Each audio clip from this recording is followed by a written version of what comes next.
오늘도 이곳에 함께 모여 하나님께 예배드리고 계신 여러분 모두에게 우리 주님의 은혜와 평화가 넘치시기를 바랍니다. 지난주에 우리는 십계명이 있는 오늘의 본문 앞뒤의 내용을 살펴보았습니다. 거기서 하나님께서는 이스라엘 백성들이 지켜보는 가운데 시내산에 현현하시어 모세와 대화를 나누셨죠. 그것은 이제 하나님 당신과 모세가 나눌 대화에 백성들의 관심을 집중시키기 위함이셨습니다. 그런데 그 대화의 주제는 오늘 우리가 살펴볼 십계명이었죠. 즉 하나님께서는 당신의 뜻이 담긴 그 십계명에 이스라엘 백성들의 모든 관심이 집중되기를 바라셨던 것입니다. 그럼 여러분, 그 십계명에는 하나님의 어떠한 뜻이 담겨 있기에 하나님께서는 그것에 백성들이 집중하기를 원하실까요? 오늘은 그것에 대하여 알아보도록 하겠습니다. 여러분, 이 십계명은 말씀드린 대로 하나님의 뜻이 들어있는 가장 중요한 명령입니다. 그래서 이 십계명을 저희가 세심히 살펴보기 위해 이번 주와 다음 주 두 주로 나누어서 살펴보려고 합니다. 오늘은 이 십계명의 전체적인 의미를 살펴보고 다음 주에는 그 계명들을 하나하나씩 쪼개서 세부적으로 살펴보도록 하겠습니다. 그것을 기억해 주시고 먼저 오늘 본문의 내용부터 보겠습니다. 하나님께서는 나는 너를 애굽 땅 종되었던 집에서 인도하여 낸 내 하나님 여호와니라 라고 말씀을 시작하십니다. 그리고 십계명을 주시죠. 너는 나 외에는 다른 신들을 내게 두지 말라. 너를 위하여 우상을 만들지 말라. 세상에 있는 것들의 형상을 만들지 말고 그것들에 절하지 말고 섬기지 말라. 나는 질투하는 하나님이다. 나를 사랑하고 내 계명을 지키는 자에게는 천대까지 은혜를 베풀 것이다. 너는 나의 이름을 망령되게 부르지 말라. 안식일을 기억하여 거룩하게 지키라. 엿새 동안은 일하고 일곱째 날은 너나 아들이나 딸들, 남종, 여종, 각축, 객 등 그 모든 사람들은 아무 일도 하지 말라. 너의 부모를 공경하라. 살인하지 말라. 간음하지 말라. 도둑질하지 말라. 내 이웃에 대하여 거짓 증거하지 말라. 내 이웃의 집과 그의 아내와 종들과 가축들을 탐내지 말라라는 계명들을 주십니다. 여러분, 구약 성경에는 많은 곳에서 이 십계명이 기록되어 있습니다. 출애굽기 37장에서도 다시 한번 그 계명들이 주어지고 신명기 5장과 27장, 레위기 19장 등에서도 십계명이 주어집니다. 그리고 그 외에도 10계명 다 나오지는 않지만 몇몇의 계명들만 나오는 곳들도 무수히 많죠.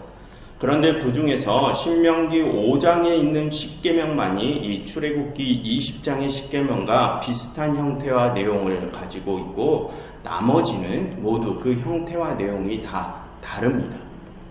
그럼 여러분, 그렇게 이 구약 성경에 소개된 그 많은 십계명들이 그렇게 제각기 다 다른 형태와 내용을 가지고 있다는 것이 무엇을 의미할까요? 그것은 그 십계명이 불변의 형태로 전승되어 내려온 것이 아님을 보여줍니다. 이 십계명이 아랫세대로 전승될 때 계속해서 그 내용과 형태가 변화되었음을 보여주는 것이죠. 여러분, 지금 우리는 이 한 권으로 완성된 성경책을 가지고 있지 않습니까? 그래서 우리는 창세기부터 말라기까지 그리고 마태복음부터 요한계시록까지 한 번에 다 볼 수 있습니다.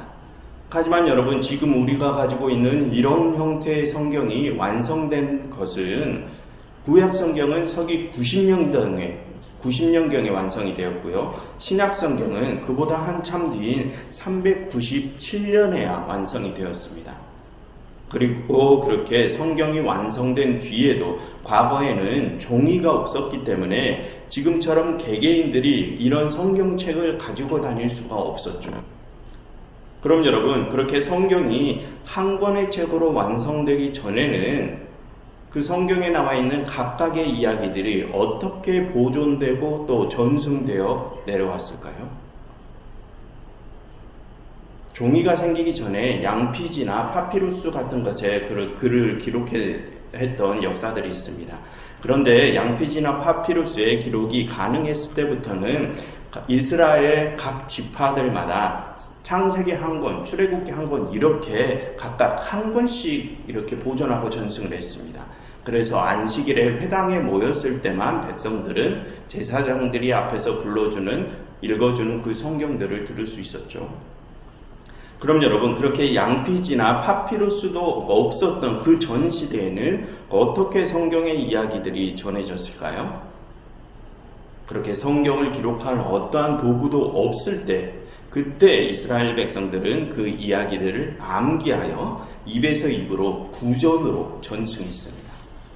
그럼 여러분, 그렇게 구전으로 전승되었던 이야기들이 그것을 전승하던 각각의 집단들마다 다 동일하게 전승을 했을까요?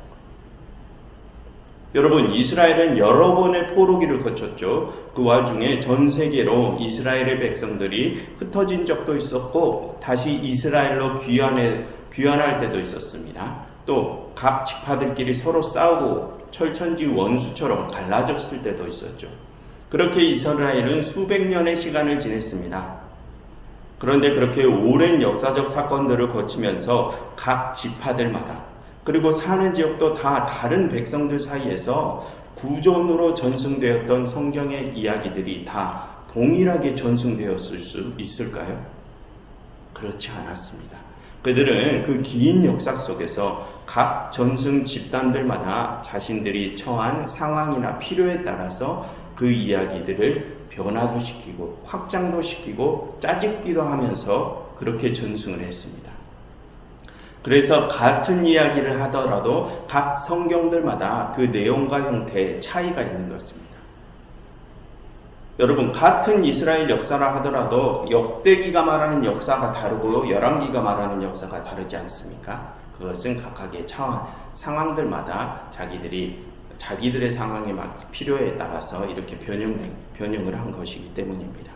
그러한 이유로 이 십계명도 구약 성경의 여러 곳들에서 다 다르게 기록이 되어 있습니다. 그럼 여러분, 그렇게 그 십계명이 여러 집단들에게서 변경되어 전승되기 전에 가장 처음에는 어떤 형태와 내용을 가지고 있었을까요? 여러분, 오늘 본문을 보시면 10계명 중에 간결하게 계명만 주어진 것들이 있죠. 반면에 또 어떤 계명들은 계명이 먼저 주어지고 그 계명 뒤에 설명이 붙어있는 계명들이 따로 있습니다. 3절과 13절과 16절의 계명들을 보시면 다른 신들을 두지 말라, 살인하지 말라, 간음하지 말라, 도둑질을 하지 말라, 거짓 증거하지 말라, 이렇게 계명만 주어진 것들이 있죠.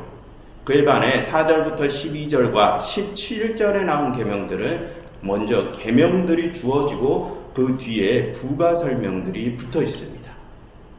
여러분, 예로 한 절 하나만 4절을 보시면 우상을 만들지 말라는 계명이 먼저 주어지고 그 다음에 위로나 하늘이나 아래로 땅에 있는 그 어떠한 형상들도 만들지도 말고 절하지도 말고 섬기지도 말라라는 부가 설명이 붙어 있죠. 그처럼 이 출애굽기의 10계명에는 계명들만 주어진 것이 있고 계명의 부가 설명까지 주어진 것이 있습니다. 그럼 여러분, 그 두 가지 형태 중에 어떠한 형태가 이 10계명이 가장 처음에 주어졌을 때의 형태일까요? 간결하게 계명만 주어진 형태가 가장 처음의 형태일까요? 아니면 계명과 함께 부가 설명이 덧붙여진 게 처음의 형태일까요? 여러분, 예레미야 7장이나 호세아 4장에 가서 보면 예레미야와 호세아가 그 10계명을 외우고 다녔음을 알 수 있습니다. 그런데 거기서 그들은 짧고 간결한 형태로 된 계명들을 외우고 다녔죠. 그리고 구약 성경의 다른 곳들에서도 많은 예언자들이 그렇게 계명들만 외우고 다닌 흔적들이 발견됩니다. 그러한 점들로 봐서 우리는 이 10계명의 가장 초기의 형태가 그렇게 계명들만 주어진 간결한 형태였음을 추정할 수 있습니다. 그럼 여러분, 오늘 4절부터 12절에 기록된 것처럼 계명들 뒤에 부가 설명이 따로 붙어있는 것들은 왜 그런 형태를 갖게 된 것일까요? 아까도 말씀드렸지만 그 계명들을 전승하는 각 집단들마다 그 그들이 처한 상황과 필요에 따라서 그 계명들의 부가 설명들을 추가한 것입니다. 여러분, 후에 이 구약 성경이 한 권의 성경으로 완성될 때 그때 하나님께서는 그렇게 다양하게 변화된 십계명들을 모두 당신의 말씀으로 인정하셨습니다. 그러니 그렇게 다양한 버전의 십계명이 다 이렇게 성경 안에 모두 들어와 있는 것이죠.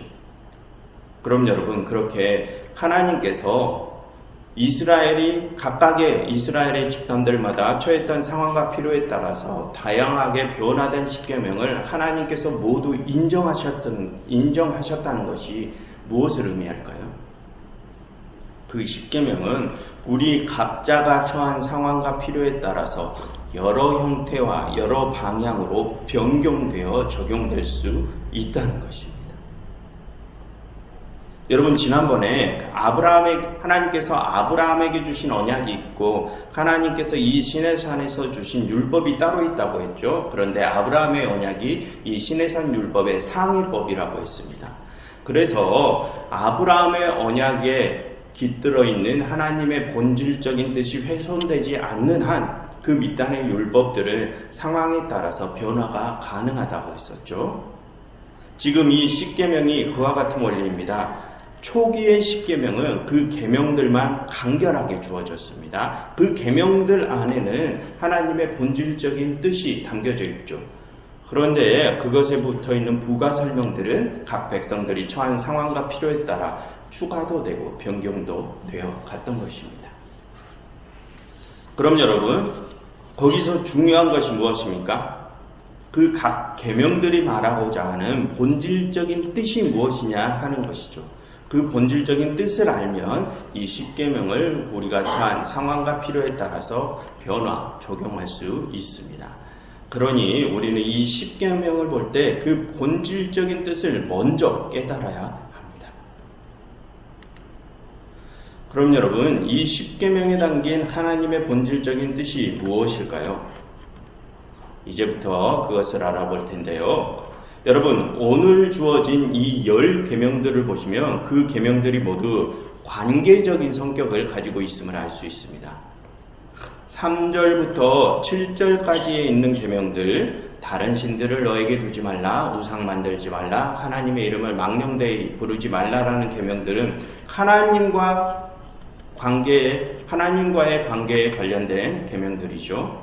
그리고 8절부터 17절의 나머지 계명들은 안식일을 지키라, 부모를 공경하라, 살인하지 말라, 간음하지 말라, 도둑질하지 말라, 이웃에 대하여 거짓 증거하지 말라, 탐내지 말라, 이런 계명들은 이웃과의 관계에 관련된 계명들입니다. 여러분, 지난번에 말씀드렸지만 안식일에 관한 계명 역시 사회적 약자들을 위해서 만들어진 계명이라고 했었죠. 하나님께서는 종이나 가축들처럼 평생 일만 하다 죽어야 하는 그런 사회적 약자들의 쉼을 보장해 주기 위해서 안식일을 제정해 주셨다고 했습니다.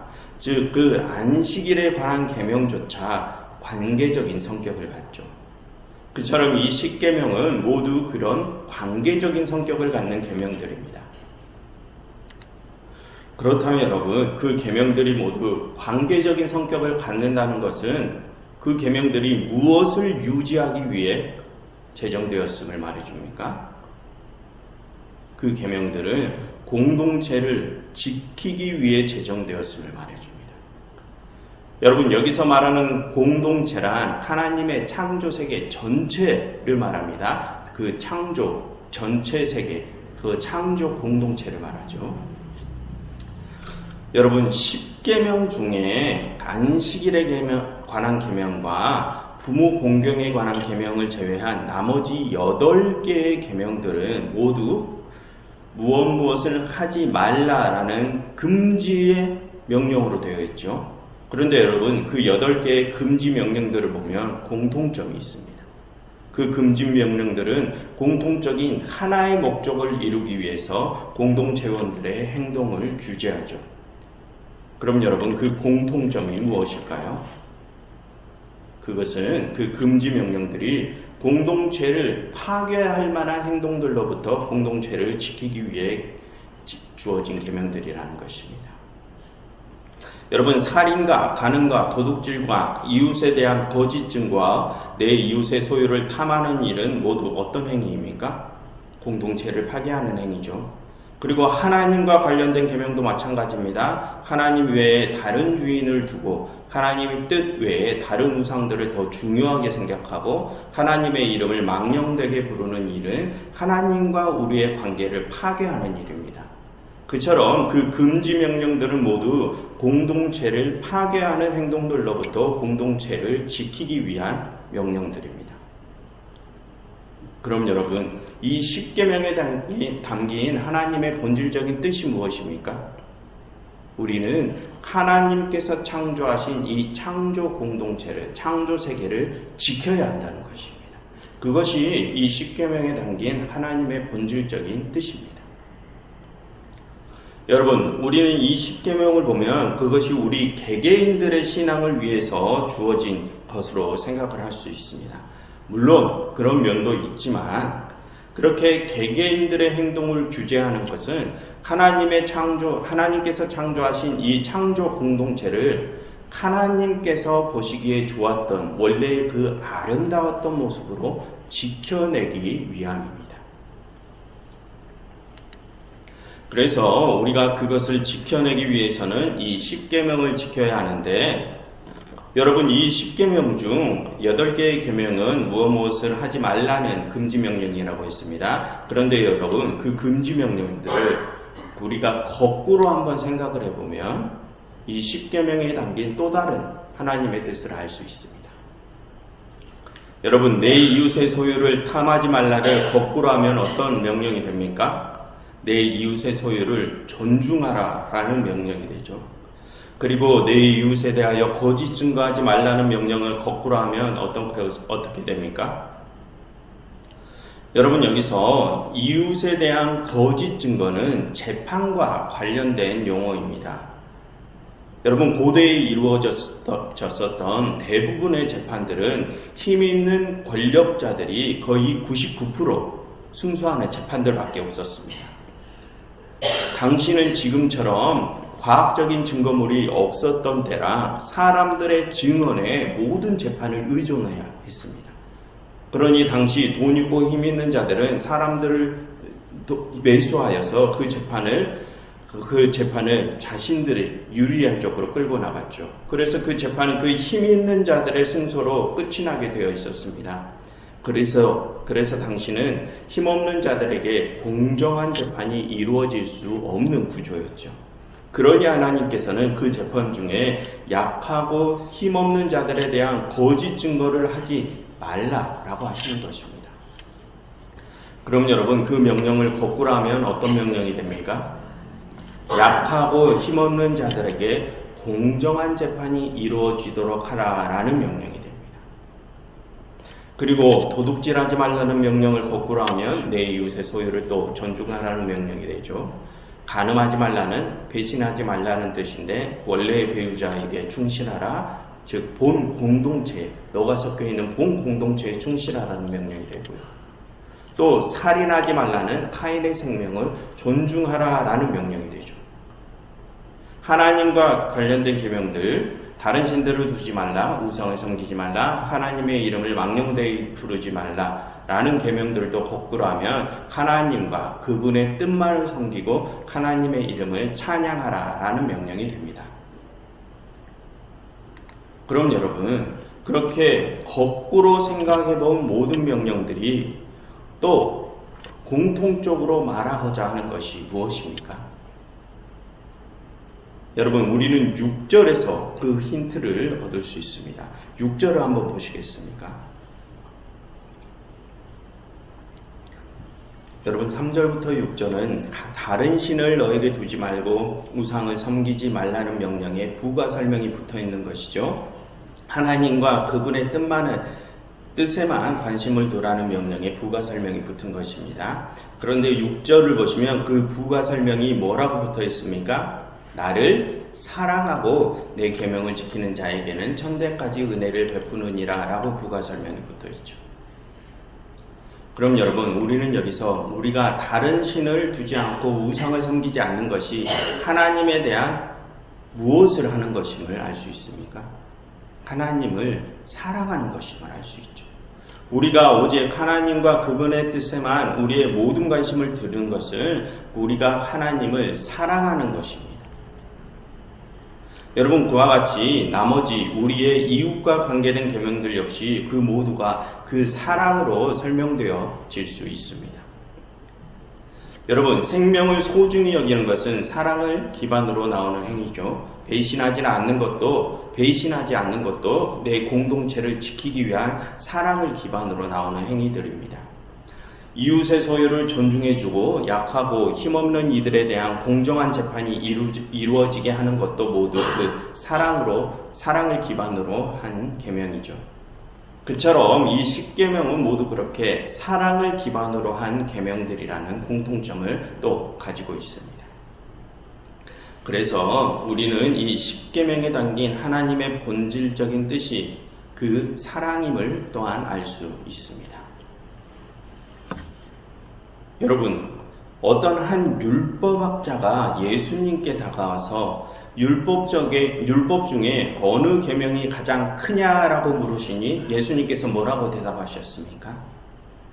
내 마음을 다하고 목숨을 다하고 뜻을 다하여 주 너의 하나님을 사랑하라. 이것이 첫째 계명이요 둘째도 그와 같으니 내 이웃을 내 자신과 같이 사랑하라 하신 것이라고 하셨죠. 그처럼 예수님께서도 하나님의 계명의 본질적인 뜻이 그 사랑임을 가르쳐 주셨습니다.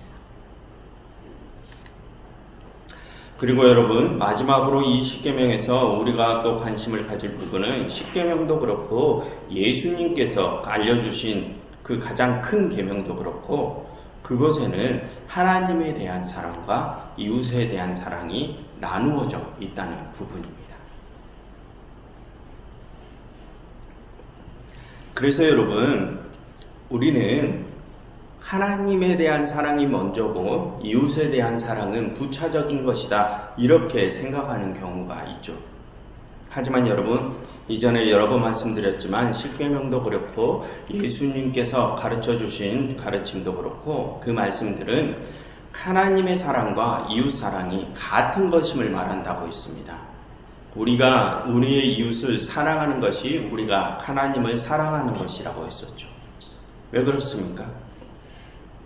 우리 모두는 하나님의 형상대로 만들어졌기 때문입니다.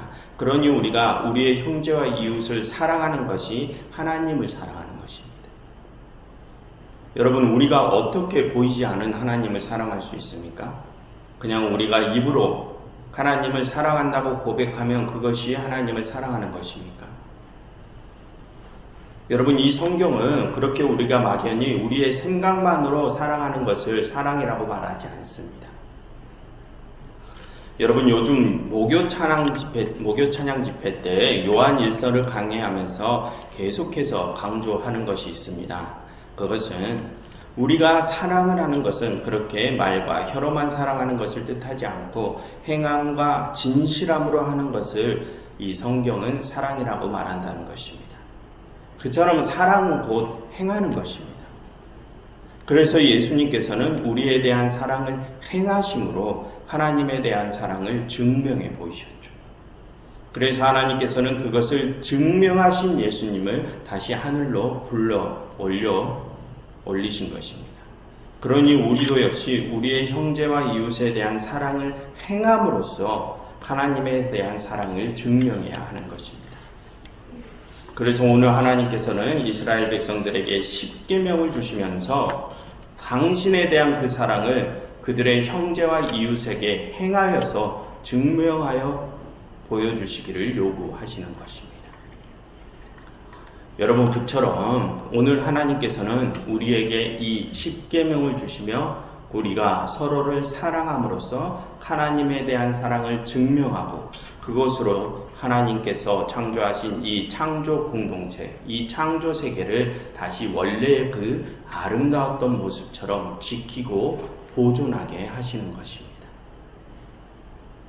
그런데 여러분, 그것은 하나님께서 우리를 창조하시면서 가장 처음에 맡기셨던 그 경작자로서의 사명을 이어가게 하시는 명령이죠. 하나님께서는 이 십계명을 주시면서 우리에게 태초에 주셨던 그 명령을 재위임하신 것입니다. 그런데 여러분, 그 사명은 오직 사랑을 기반으로 할 때만 온전히 감당될 수 있습니다. 그러니 우리는 그 사랑을 우리의 삶의 가장 중심에 두고 살아가야 할 것입니다. 그것이 우리가 하나님을 우리의 중심에 두고 살아가는 것입니다. 그래서 여러분, 예수님께서도 당신의 제자들을 세우시고 그들에게 이렇게 말씀하셨죠.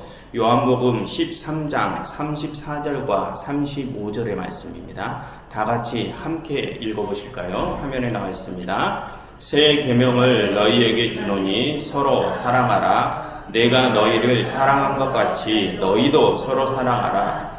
너희가 서로 사랑하면 이로써 모든 사람이 너희가 내 제자인 줄 알리라 라고 하십니다.